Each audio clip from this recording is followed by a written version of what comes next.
مولاي صل وسلم دائما ابدا على حبيبك خير الخلق كلهم مولاي صل وسلم. نحمده ونصلي ونسلم على رسول الكريم اما بعد فاعوذ باللہ من الشیطان الرجیم بسم اللہ الرحمن الرحیم ورفعنا لک ذکرک صدق اللہ العظیم وصدق رسولہ النبی الکریم الامین. الصلاۃ والسلام علیک یا سیدی یا رسول اللہ وعلی آلک واصحابک یا خاتم النبیین. تحریک لبیک یا رسول اللہ، تحریک لبیک پاکستان کے تمام ذمہ داران، تمام عشاقان مصطفیٰ علیہ تحیت و ثنا، آپ حضرات نے جس انداز میں نبی علیہ الصلوۃ والسلام کی عزت آبرو پر پہرا دینے کے لیے 15 نومبر کو لیاقت باغ سے ہوتے ہوئے فیض آباد پہنچے ہیں. حضرت ابو ایوب انصاری نے پوری رات پہرا دیا تو میرے آقا نے فرمایا اللہم احفظ ابا ایوب کما بات یحفظنی. یا اللہ، ابو ایوب انصاری نے جیسے پوری رات میرا پہرا دیا، یا اللہ ہمیشہ ان کی تو حفاظت فرما. اور جو تم ہمارے تحریک لبیک یا رسول اللہ کے ساتھ کر رہے ہو، یہ آپ کے لیے مناسب نہیں ہے. میں بڑا محتاط لفظ بول رہا ہوں. صدا بادشاہی میرے رب کی ہے، وفا موختی ازما بکار دیگراں کر دی. وفا تم نے اسلام سے سیکھی. مراد یہ ہے کہ اسلام آباد یہ مسلمانوں کی جو ہے وہ جگہ ہے، اور اس کے لیے لاکھوں مسلمانوں نے قربانیاں دی. وفا مفتی ازما بکار دیگراں کر دی، اور ربودی از گوہر ماں نثارے دیگراں کر دی. ہیرے جواہرات تم یہاں سے لوٹتے ہو اور وہ نچھاور غیروں پر کرتے ہو. صدا بادشاہی میرے رب کی ہے. اس حد تک آگے نہ جاؤ کہ پھر تمہیں بھاگنے کے لیے اللہ کے غضب سے جگہ بھی نہ ملے. مٹے نامیوں کے نشان کیسے کیسے، اور زمین کھا گئی آسماں کیسے کیسے. آپ کو جو بھی حضور نے فرمایا مومن بزدل تو ہو سکتا ہے، جھوٹا نہیں ہو سکتا. جو تمہیں غلط رپورٹیں دیتے ہیں ایجنسیوں والے، ایک دن عدالت لگنی ہے جہاں ایک بلی کو باندھنے والی عورت جہنم میں چلی گئی. حضور نے فرمایا میں نے دیکھا اس کا چہرہ نوچ رہی تھی. تو تم ان حضور کے غلاموں پر جیسے شیلنگ کرتے ہو اور جس بے دردی کے ساتھ تم ان کو گرفتار کرتے ہو، پھر لبیک کے نعرے کے اوپر تم مارتے ہو ان کو، تو جس دن آپ عدالت بیسی تل تل لکھیا بھرنا. اور عدالت اب یہاں بھی لگنے والی ہے. سدا یہ نہیں رہنا، سدا نہیں رہنا. یہ تمہیں تمہاری ایجنسیوں نے خبر دی کہ ہم جی فرانسیسی امبیسی کے اوپر حملہ کرنے جا رہے ہیں. ہمارے تو تصور میں بھی یہ بات نہیں تھی. کیوں جھوٹ بولتے ہو؟ فنجعل لعنۃ اللہ علی الکاذبین. کیوں جھوٹ بولتے ہو؟ یہ چمکتے ہوئے چہرے، یہ سارے، یہ سادات، حافظ قاری، آپ ان سے آ کر پوچھ لیں جی آپ کا کیا مطلب ہے، کیوں جا رہے ہیں؟ ہم آپ کو بتا دیتے کیوں جا رہے ہیں. میں نے ادھر بھی وہی تقریر کی، کراچی میں بھی وہی کی. چڑھتی ہے جب فقر کی سان پہ تیغ خودی، تو پھر ایک سپاہی کی ضرب کرتی ہے کاریں سپاہ. جن کے تم کہنے پر مسجدوں میں جوتوں سمیت داخل ہوتے ہو اور جن کے کہنے پر تم حفاظ اور قراء اور علماء اور سادات کو اور علماء نے رسول پر ظلم و ستم ڈالتے ہو، تو آپ کو پتہ ہے حضور نے کیا فرمایا؟ من آذا مسلمن فقد آذانی۔ حضور نے فرمایا جس نے کسی مسلمان کو دکھ دیا اس نے تو مجھے دکھ دیا۔ اور پھر رسول اللہ کے نعرے پر تم لوگوں کو مارتے ہو۔ یہ میں بالکل کھلی بات کر رہا ہوں آپ سے، جو یہاں مخبر بیٹھے ہیں نا، جھوٹ ہی ہے۔ الصدق ینجی والکذب یہلک۔ 72 سال تم نے جھوٹ بولا نا، تو آج پوری دنیا میں پاکستان کو تم نے تباہ کر دیا۔ نہ کوئی کرنسی کی وقت رہی، نہ ہمارے پاسپورٹ کی وقت رہی، نہ ہماری اشیاء کی وقت رہی۔ کہتے کہ پاکستانی بنی ہوئی ہے، چھوڑو چھوڑو چھوڑو، یہ پاکستانی پاسپورٹ ہے، ان کو لائن میں لگا دو۔ گراؤ، جلاؤ، بندے مارنا اور دکانیں لوٹنا، ہمارے کروڑوں میں حصے میں بھی کسی کارکن کے دل میں بھی نہیں آئی یہ بات۔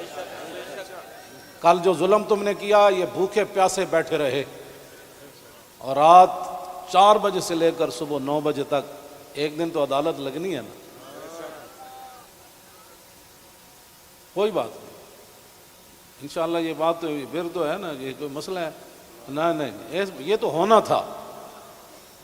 اللہ تعالیٰ پھر ایسے ہی عطایا علی متن البلایا، ہاں، جو اللہ کے انعامات ہوتے ہیں نا، وہ تکلیفوں کی پشت پر سوار ہو کے آتے ہیں۔ ہاں، نہ کوئی ہمارا کارکن اس قسم کی جناب وہ باتوں میں ملوث ہے تو آپ ہمیں بتائیں۔ میں بھی موجود ہوں، شاہ جی موجود ہیں، اے موجود ہیں، نتھے شاہ جی موجود ہیں، ہمارے سرپرست عالم موجود ہیں، ہمارے شاہ جی آگے بیٹھے ہیں، سید ظہیر الحسن شاہ صاحب موجود ہیں۔ آپ کو کیا مسائل ہے ہم سے؟ وہ جو درد ہے نا، وہ اصل بتائیں آپ کو۔ ہاں جی، وہ بتائیں۔ وہ درد تو ہے جو وہ تو قیامت تک رہنے ہیں، اور یہ نہ ہو کہ قیامت والے دن وَامْتَازُ الْيَوْمَ أَيُّهَا الْمُجْرِمُونَ میں تم بھی کھڑے ہو جاؤ، اور اس دن پھر وَيَوْمَ يَعَضُّ الظَّالِمُ عَلَىٰ يَدَيْهِ، اس دن پھر اپنے ہاتھ کاٹو کہ ہائے ہم نے لبیک والوں کے ساتھ یہ ظلم کیوں کیے تھے۔ لیکن آج لے ان کی پناہ، کوئی ہمارے مقاصد ایسے نہیں ہیں۔ آپ کو ایجنسیاں غلط رپورٹ دیتی ہیں، اور انشاءاللہ یہ قیامت والے دن انگلیاں بھی بول پڑیں گی۔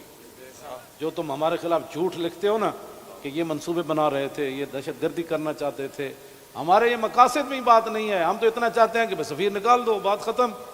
ہم نے کیوں اس کو آگ لگانی ہے؟ ہم تو یہ جو ادھر کھڑے ہیں نا، وہ درخت کا پتہ کاٹنے کے لیے بھی ہم تیار نہیں ہیں۔ اب تم ہم سے کون سا وہ سند لینا چاہتے ہو؟ وہ ذرا سند اختیار کر کے مجھے بھی لاہور بھیج دینا کہ پاکستان کی اس طرح بندہ محب وطن ہوتا ہے، یہ سند ہے اس کی۔ ہاں، ہم ہمارے شاہ صاحب کو بھی بھیج دینا، اور ہم پھر آپ کو اس پر سائن کر کے بھیج دیں گے کہ جی محب وطن وہ ہوتا ہے۔ میں آپ آگے حذف کر رہا ہوں سارے، ہاں، محب وطن کون ہوتے ہیں میں حذف کر رہا ہوں ساری باتیں۔ ہاں جی، یہ باتیں ہم نہیں کرنا چاہتے۔ ہم رسول اللہ کے غلام ہیں، اور حضور کی عزت کے لیے ہم باہر نکلے ہیں۔ تم نے ڈاکہ مارا ووٹوں پر، ہم نے کوئی احتجاج کیا؟ کہ کچھ بھی نہیں کیا۔ آئندہ بھی ڈاکہ مارو گے تو کیا کرو گے؟ سدا تم نے رہنا ہے، حضور کا دین تو آنا ہی آنا ہے۔ یہ شاہ صاحب نے جو گفتگو کی ہے نا، اقبال قلندر لاہوری کہتا ہے حلقہ درویشوں وہ مرد خدا کیسا، اے حلقہ درویشوں وہ مرد خدا کیسا، وہ جس کے گریباں میں ہنگامہ رستا خیز۔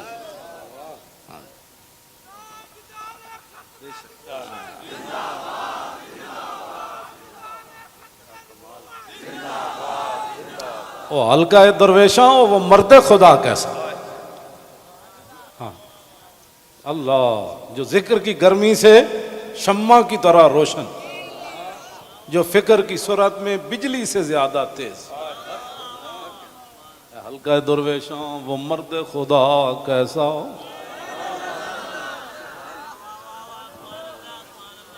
او حلقہ درویشاں وہ مرد خدا کیسا، حلقہ درویشاں وہ مرد خدا کیسا۔ غیرت ہے بڑی چیز جہانے تگو دو میں، یہ سارے یہ تو آپ، کل میں نے جب آپ کا منظر دیکھا نا تو میں نے کہا صدیاں گزر گئیاں۔ آپ نے جو وہاں کا منظر بنایا نا، یہ بنانے سے نہیں بنا، بات کہیں اور سے آ گئی۔ تاجدار ختم نبوت، اور اللہ تعالیٰ پاکستان کو سلامت رکھے۔ اللہ نہ کرے کوئی وقت آیا تو یہ سب سے پہلے یہی ہوں گے لوگ۔ اور میں آپ کو سچی بات بتا رہا ہوں، ان حضور کے غلاموں سے نہ الجھو، ان حضور کے غلاموں سے نہ۔ باقی رہ گیا ہندوؤں کا مسئلہ، تو ہمیں قطب مینار بھی قطب الدین ایبک چھوڑ کر گیا دہلی میں۔ دہلی دی جامع مسجد بھی ساڑی ہے، آگرہ دا تاج محل بھی ساڑا ہے۔ بابری مسجد کا ساتھ جو تم نے کیا اس کا بدلہ تو ہم نے لینا ہے۔ ہاں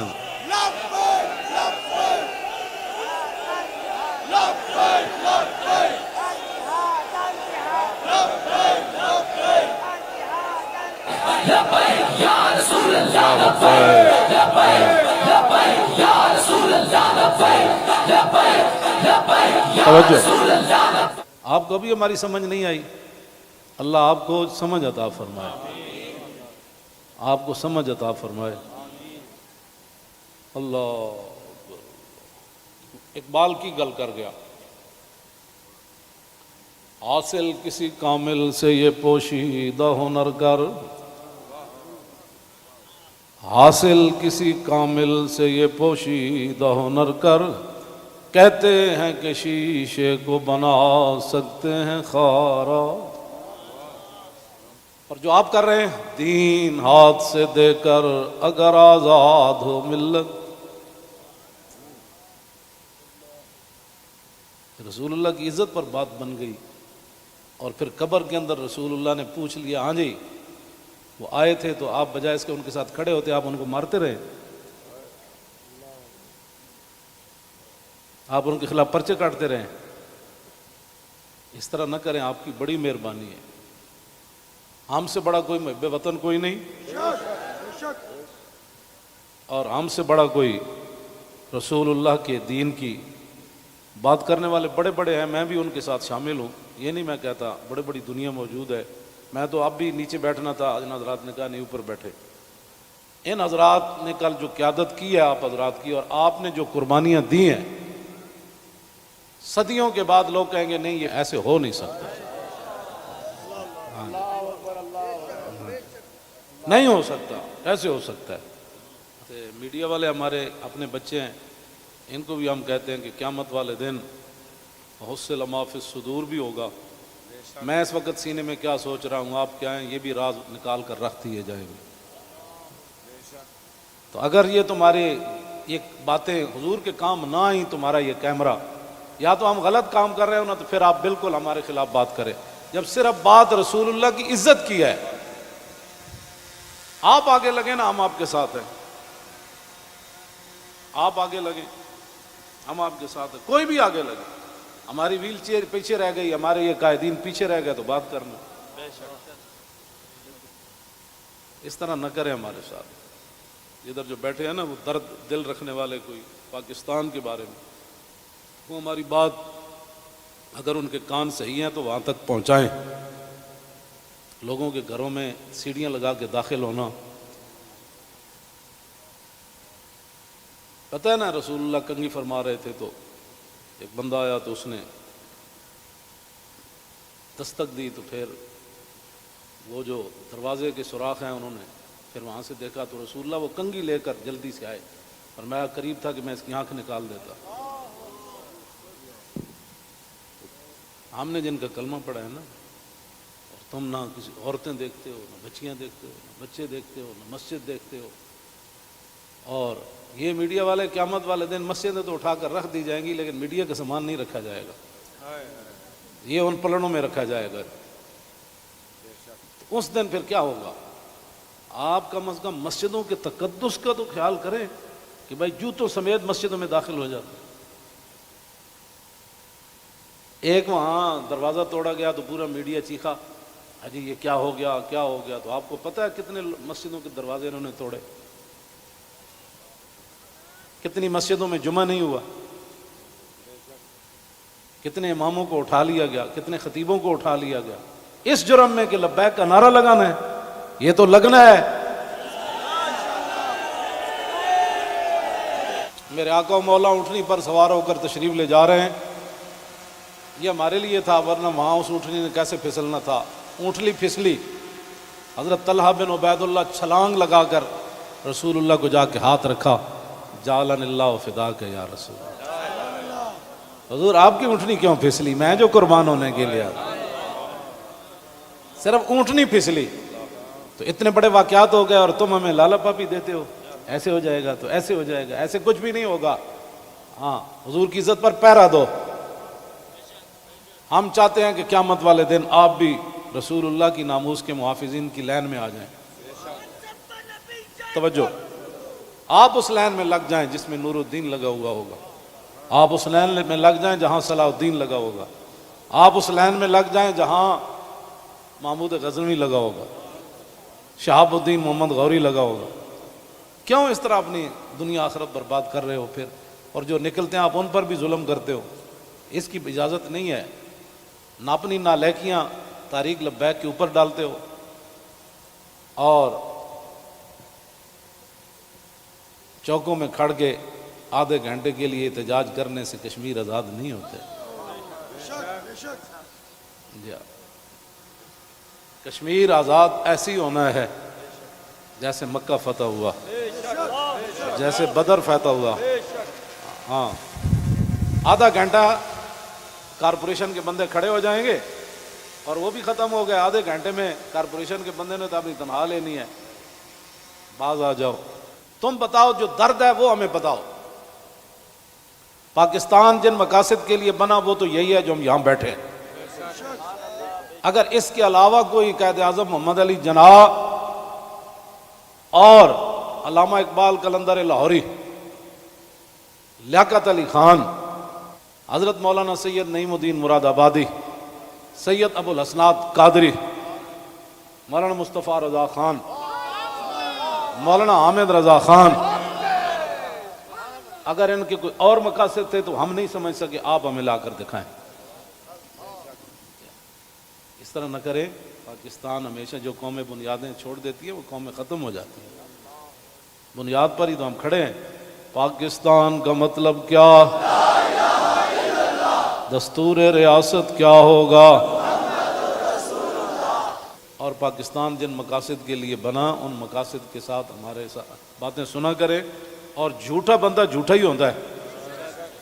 جھوٹیاں خبراں تے کدی بھی تانوں حق نہیں بندا. پتہ ہے کتنی قیامت نو سزا لبنی تانوں. ایک آل رسول تسی انہوں نے جناب جا کے انہوں دے منہ تے تسی جتیاں مارنے ہو لوگاں دے. تو لبیک کیوں کہنا؟ بھائی یہ تو کمال ہے.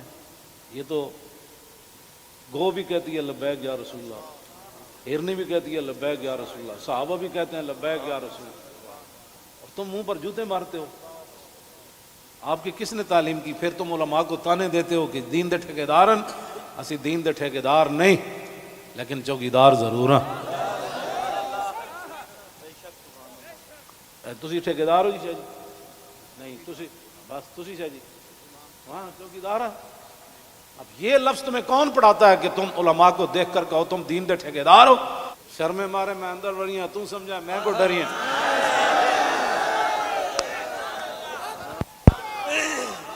یہ کیڑی بات؟ یہ کیا بات مال ہے؟ یہ کیا ٹھیکیداری؟ تو کبھی بھی ہم نے دعوے نہیں کیے. یا کبھی کہا ہو تو بتاؤ ہم نے ٹھیکیداری کی دعوت کی ہے؟ دعوے کیے ہم نے کبھی بھی نہیں کہا. ہم تو رسول اللہ کے غلام ہیں اور رسول اللہ کی عزت کی بات کرتے ہیں. اور اگر یہ جو مجمع ہے اور یہ جو عاشقان مصطفیٰ، اس کے مقابلے میں آپ کے پاس دنیا میں کوئی بندے ہیں نا تو وہ میرے سامنے لاؤ.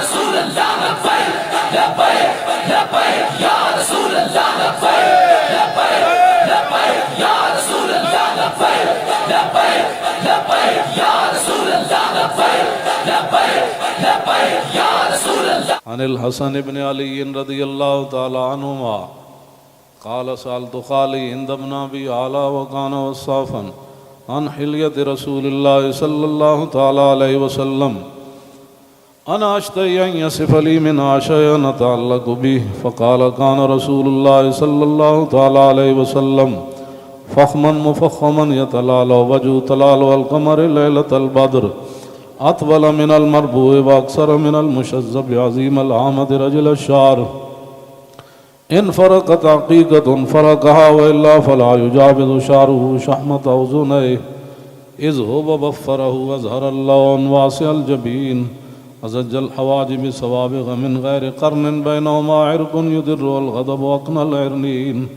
له نور يحسبه من لم يتأمل وشم كس اللحية سهل الخدين دلي الفم مفلج الأسنان دقيق المسربة كأن عنق أجيد دمية في صفاء الفضة معتدل الخلق بادن متماسك سواء البطن والصدر عريض الصدر بعيد ما بين منكبين ضخم الكراديس أنور المتجرد موصول ما بين اللبة والسرة بشعر يجري كالخط عاري الثديين والبطن مما سوى ذلك أشعر الذراعين والمنكبين وعالي الصدر طويل الزندين رحب الراحة شسن الكفين والقدمين سائل الأطراف أو قال شائل الأطراف خمسان الأخمسين مسيح القدمين ينبو عنهما الماء إذا زال زال قلعا يخطو تكيفا ويمشي هونا ذري المشية إذا مشى كأنما ينحط من سبب وإذا التفت جميعا خافض الطرف نظره إلى الأرض أكثر من نظري إلى السماء جل نظر الملاحظة يسوق أصحابه يبدأ من لقي الصلاة.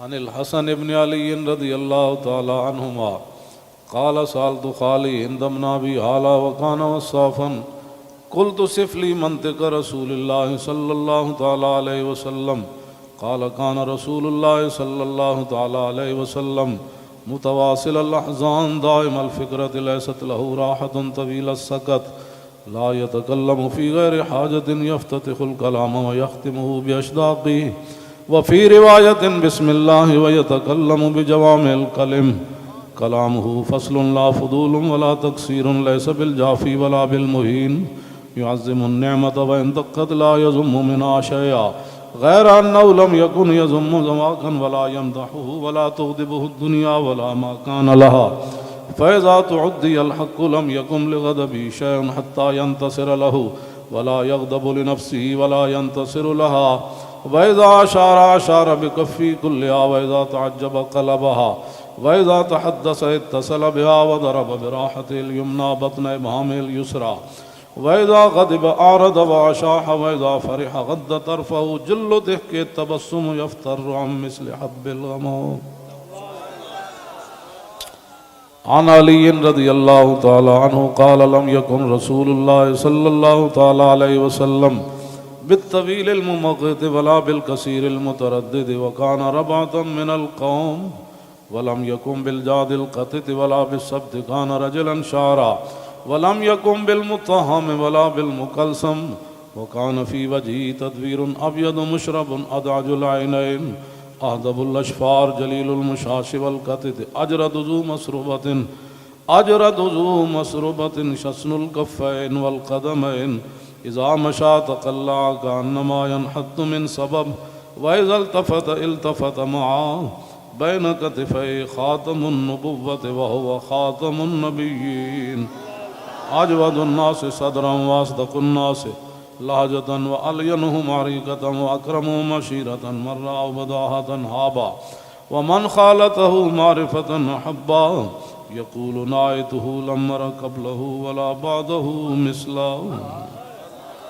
عن الحسن بن علي رضي الله تعالى عنهما قال سألت خالي هند بن أبي هالة وكان وصافا عن حلية رسول الله صلى الله تعالى عليه وسلم أشتهي أن يصف لي منها تعلق بي فقال كان رسول الله صلى الله تعالى عليه وسلم فخما مفخما يتلالى وجه تلال القمر ليلة البدر فذكر الحديث بطوله قال الحسن فكتمت الحسين زمانا ثم حدثته ووجدته قد سبقني إليه فسأله عما سألته ووجدته قد سأل أباه عن مدخلي وعن مخرجه وشكلي فلم يدع منه شيئا.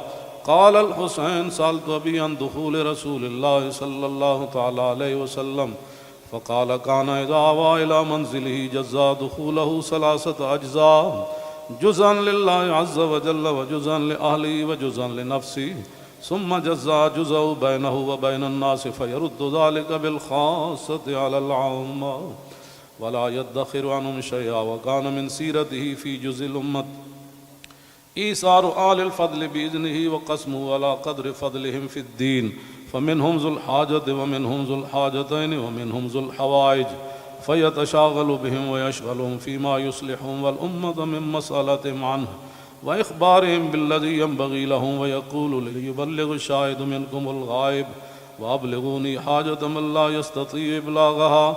ثبت الله قدمه يوم القيامة لا يذكر عنده إلا ذلك ولا يقبل من أحد غيره. يدخلون رفادا ولا يفترقون إلا عن زواكم ويخرجون أدلة يعني على الخير. قال فسألته عن مخرجه كيف كان يصنع فيه؟ قال كان رسول الله صلى الله تعالى عليه وسلم يخزن لسانه إلا فيما يعنيه ويؤلفهم ولا ينفرهم ويكرم كريم كل قوم ويوليه عليهم ويحذر الناس ويحترس منهم من غير أن يطوي على أحد منه بشره وخلقه ويتفقد أصحابه وسأل الناس عما في الناس ويحسن الحسن ويقويه ويقبح القبيح ويوهيه معتدل الأمر غير مختلف فيه لا يغفل مخافة أن يغفلوا أو يملوا لكل حال عنده وتعد لا يكسر عن الحق ولا يجاوزوه. الذين يلونه من الناس خيارهم أفضلهم عنده أعمهم نصيحة وأعظمهم عنده منزلة أحسنهم مواساة ومبازرة. قال فسألت عن مجلسه قال كان رسول الله صلى الله تعالى عليه وسلم لا يقوم ولا يجلس إلا على ذكر، وإذا انتهى إلى قوم جلس حيث ينتهي المجلس ويأمر بذلك يعطي كل جلسائه بنصيبه لا يحسب جليسه أن أحدا أكرم عليه منه. من جالسه وفاوضه في حاجة صابره حتى يكون هو المنصرف عنه، ومن سأله حاجة فلم يرده إلا بها أو بميسور من القول قد وسع الناس بسطوا وخلقوا فصار لهم أبا فصاروا عنده في الحق سواء. مجلس علم وحياء وصبر وأمانة لا ترفع فيه الأصوات ولا تؤبن فيه الحرم ولا تنسى فلتاته متعادلين يتفاضلون فيه بالتقوى متواضعين يوقرون فيه الكبير ويرحمون فيه الصغير ويؤسرون ذا الحاجة ويحفظون الغريب.